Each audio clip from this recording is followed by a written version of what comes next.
रायगड जिल्ह्यातील पोयनाड बाजारपेठ असणाऱ्या A1 मोबाईल शॉप दुकानामध्ये लाखो रुपये किमतीच्या मोबाईलच्या हँडसेट सहित रोख रकमेची चोरी केल्याप्रकरणी राजाराम मुलाराम माळी यांनी बाबू हनुमानजी चौधरी यांच्या विरोधात पोयनाड पोलीस ठाण्यात तक्रार दिली आहे। याबाबत सविस्तर वृत्त असे की अलिबाग तालुक्यातील पोयनाड बाजारपेठेत असणारे A1 मोबाईल शॉप दुकानामध्ये अलिबाग येथे बाबू हनुमानजी चौधरी यांनी राजाराम मुलाराम माळी यांचे A1 मोबाईल शॉप दुकानाचे शटरचा कुलूप उघडून आत प्रवेश करून 11,000 A38 ओप्पो कंपनीचा मोबाईल हँडसेट, 20,000 ओप्पो कंपनीचा मोबाईल हँडसेट, 15,000 Y28 विवो कंपनीचा मोबाईल हँडसेट, 16,056 विवो कंपनीचा मोबाईल हँडसेट, 13,000 ओप्पो कंपनीचा मोबाईल हँडसेट, 20,000 A79 ओप्पो कंपनीचा मोबाईल हँडसेट, 18,078 ओप्पो कंपनीचा मोबाईल हँडसेट, 11,000 रुपये किमतीचा 38 ओप्पो कंपनीचा मोबाईल हँडसेट, 11,000 रुपयांचा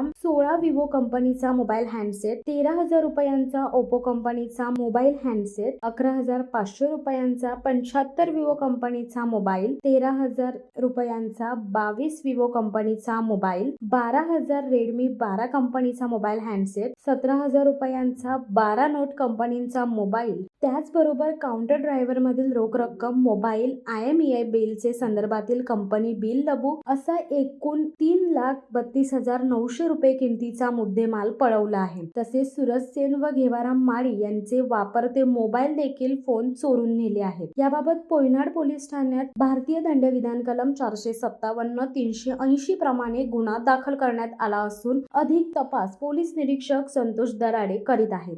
शिवसत्ता टाइम्ससाठी अमोल कुमार जैन, अलिबाग।